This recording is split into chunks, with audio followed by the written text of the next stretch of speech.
बिस्मिल्लाहिर्रहमानिर्रहीम। आज है हमारा लेक्चर नंबर 18, ठीक है, और टॉपिक है हमारा ब्लड ट्रांसफ्यूजन रिएक्शंस, ठीक है। तो या तो ABO डिस्क्रिपेंसीज की वजह से जो है ना भी रिएक्शन आ सकते हैं कि अगर हम क्या करें कि हमारे पास ABO के अंदर जो है ना डिस्क्रिपेंसीज हो, मतलब तजाद हो, ठीक है। कुछ ऐसे वार्म एंटीबॉडीज़ होते हैं जो कूलिंग पे जो है रिएक्शन नहीं दिखाता है, या पर जो है ना कुछ कूल एंटीबॉडीज़ होते हैं जो कि वार्म टेम्परेचर पे हमारे पास जो है ना रिएक्शन नहीं कर पाता, ठीक है। तो ये वो कंडीशन है जो कि ABO ब्लड ग्रुप में जो है ना डिस्क्रिपेंसीज हो, तजाद हो, ठीक है। या फिर हम क्रॉस मैचिंग के दौरान जो है ना गलती करें, या फिर क्रॉस मैच के अंदर हमारे पास फॉरेन RBCs या फॉरेन सीरम के अंदर जो है ना एंटीबॉडीज़ मौजूद हों, ठीक है, जो कि रिएक्शन को काज करता है, ठीक है। या फिर हमारे पास कुछ सेंसिटाइज्ड रेड ब्लड सेल्स हो, वीकर एंटीबॉडीज टाइप, जिस तरह जो है ना हम कूम टेस्ट करते हैं और कूम टेस्ट के अंदर हम उनको जो है ना डिटेक्ट कर सकते हैं, ठीक है। वो तो अलग बात है। यहाँ पर हम कुछ रिएक्शंस को जो है ना डिस्कस करेंगे जो कि ब्लड ट्रांसफ्यूजन के बाद हमारे पास कुछ रिएक्शन जो है ना वो आ सकते हैं, ठीक है। तो सबसे पहला है हमारे पास एक्यूट हेमोलाइटिक रिएक्शन, ठीक है। नाम से जाहिर है कि हम ब्लड को जो है ना ट्रांसफ्यूज करें किसी भी पेशेंट को, ठीक है, और फौरन हमारे पास क्या हो जाए, हेमोलिसिस स्टार्ट हो जाए। Haemolysis mean destruction of red blood cell जो है ना वो स्टार्ट हो जाएंगे, ठीक है। लेकिन इसके जो है ना काजेस क्या होंगे, सबसे पहला जो हमारे पास फीवर होगा, पेशेंट को, मरीज को फौरन आफ्टर ट्रांसफ्यूजन किया होगा बुखार स्टार्ट हो जाएगा, साथ साथ जो है ना चिल्स मतलब सर्दी भी लगेगी, ठीक है। और लंबर रीजन जो होता है हमारे पास, वहां पर क्या हो जाएगा कि मतलब पेन स्टार्ट हो जाएगा, ठीक है। तो ये वो अलामात है जो कि हमारे पास एक्यूट हेमोलाइटिक रिएक्शन में जो है ना आ सकते हैं, ठीक है। इसके काजेस क्या है, क्यों जो है ना ऐसा हो सकता है, ठीक है। तो काजेस में हमारे पास सबसे पहला है human errors such as mislabelled the pre transfusion specimens, ठीक है। अगर हमारे पास लेबोरेटरी के अंदर कोई सैंपल आ जाता है, ठीक है, और लेबोरेटरी टेक्नीशियन या लेबोरेटरी टेक्नोलॉजिस्ट से जो है ना मतलब कोई भी गलती हो जाती है, ठीक है, और वो जो है ना ट्यूब को या फिर बैग को जो है ना मिसलेबल करता है, ठीक है। तो ये हमारे पास एक काज है एक्यूट हेमोलाइटिक रिएक्शन का, ठीक है, जो कि एक बड़ा जो है ना रिएक्शन है, ठीक है। नंबर सेकंड है blood transfuse to wrong person, ठीक है। अगर मरीज कोई और है और ब्लड जो है ना गलती से किसी और मरीज को लग जाए, ठीक है, तो इस कंडीशन में भी हमारे पास क्या हो सकता है, एक्यूट हेमोलाइटिक रिएक्शन जो है ना वो काज हो सकता है, ठीक है।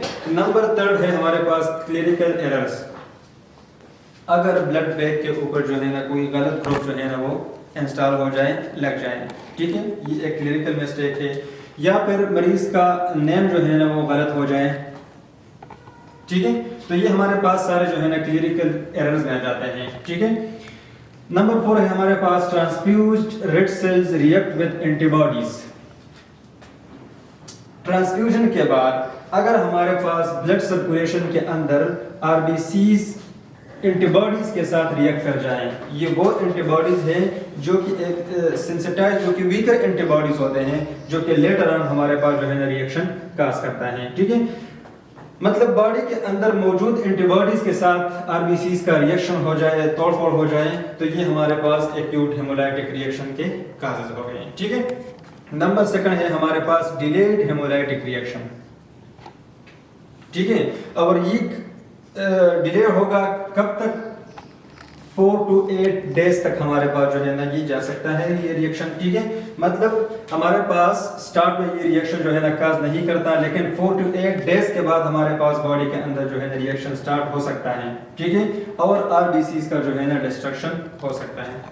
लेकिन इसके काजेस क्या है, सबसे पहले तो ये सेंसिटाइज्ड रेड सेल्स की वजह से होता है। सेंसिटाइज्ड रेड सेल्स का मैंने आप लोगों को बताया था कूम्स टेस्ट के अंदर कि RBCs के ऊपर जो है ना कुछ एंटीबॉडीज स्टक्स हो जाते हैं, क्योंकि फौरन रिएक्शन आपको नहीं दिखाता, लेकिन लेटर ऑन आपको जो है ना रिएक्शन काज करके दिखाता है, ठीक है, जिसका हमारे पास रिजल्ट होता है RBCs का डिस्ट्रक्शन, ठीक है। तो ये क्यों जो है ना 4 to 8 डेज देते हैं, क्योंकि यहाँ पर एंटीबॉडीज वीकर है, फौरन रिएक्शन नहीं करता, लेटर ऑन रिएक्शन काज करता है, ठीक है। इसमें हमारे पास मरीज को फीवर होता है, बुखार चढ़ जाता है, ठीक है। और आरबीसीज का जब डिस्ट्रक्शन होता है तो यूं हमारे पास बिलिरुबिन जो है ना वो बन जाते हैं, ठीक है। तो हाई बिलिरुबिन भी पाए जाते हैं उस मरीज के अंदर, ठीक है। और साथ साथ जो है ना ल्यूकोसाइटोसिस होता है, क्योंकि ये हमारे पास जो है ना इन्फ्लेमेशन काज करता है, ठीक है। तो इस वजह से हमारे पास ल्यूकोसाइटोसिस होता है। और ल्यूकोसाइटोसिस क्या है, ये increase the number of WBCs हैं। जब WBC सर्कुलेशन के अंदर हमारे पास अपनी नॉर्मल रेंज से इंक्रीज कर जाता है तो ल्यूकोसाइटोसिस कहलाता है, ठीक है। तो डिलेड हेमोलाइटिक रिएक्शंस के अंदर हमारे पास fever, high bilirubin and leukocytosis जो है ना ये मस्ट हो जाते हैं, ठीक है। फेब्राइल रिएक्शन में क्या होता है, इसमें भी हमारे पास फीवर होता है और साथ साथ जो है ना सर्दी लगती है, चिल्स, ठीक है। एलर्जिक रिएक्शन, अगर बॉडी के अंदर जो है ना या बॉडी के ऊपर किसी एलर्जी टाइप के जो है ना असरात नजर आ जाते हैं, ठीक है। तो ये हमारे पास जो ब्लड हम ट्रांसफ्यूज करते हैं उस ब्लड में जो मौजूद प्लाज्मा है उसके अंदर जो मौजूद प्रोटीन है उस वजह से क्या होता है, एलर्जिक रिएक्शन जो है ना वो काज होता है, ठीक है। इसका एग्जांपल है हमारे पास लेरेंजियल एडिमा। लैरिंक्स में हमारे पास क्या होता है कि एडिमा हो जाता है, एक्यूमुलेशन ऑफ फ्लूइड्स जो है हो जाते हैं, ठीक है। ओवरलोड वॉल्यूम, ओवरलोड वॉल्यूम, अगर हमारे पास किसी पेशेंट को एक बैग की जो है ज़रूरत है और हम उसका जो है ना वॉल्यूम बढ़ाते हैं, 2 बैग्स तक लेके जाते हैं, ठीक है। तो ये जो हमारे पास क्या हो गया, ओवरलोड वॉल्यूम हो गया, ठीक है, जो कि हार्ट फेलियर की तरफ जा सकता है। मतलब मरीज को हार्ट फेलियर भी हो सकता है, ठीक है। और लंग्स के अंदर जो है ना एडिमा भी हो सकता है, मतलब हमारे फेफड़ों के अंदर जो है ना पानी और फ्लूइड जो है ना वो जमा हो सकते हैं। ये हमारे पास ओवरलोड वॉल्यूम का जो है ना है काजेस हैं, ठीक है। बैक्टीरियल कंटामिनेशन, अगर हमारे पास जो ब्लड हम ट्रांसफ्यूज करते हैं किसी मरीज को उसके अंदर बैक्टीरिया पाए जाते हैं, ठीक है। तो बैक्टीरियल टॉक्सिन्स की वजह से, उसके जहरीले मादों की वजह से हमारे पास जो है ना टेम्परेचर भी स्टार्ट हो सकता है, चिल्स भी आ सकता है, वोमिटिंग भी हो सकता है और साथ साथ जो है ना डायरिया भी हो सकता है, ठीक है। ये किस वजह से, सैंपल के अंदर मौजूद बैक्टीरिया के जो टॉक्सिन्स होते हैं, जो जहरीले मादे होते हैं उस वजह से, ठीक है। और कभी कभार जो है ना हाइपोटेंशन भी हो सकता है, जो कि हमारा बीपी वॉल्यूम जो है ना वो गिर भी सकता है, ठीक है। तो ये वो मेन रिएक्शंस है जो कि ब्लड ट्रांसफ्यूजन के बाद जो है ना हो सकते हैं, ठीक है। Thank you.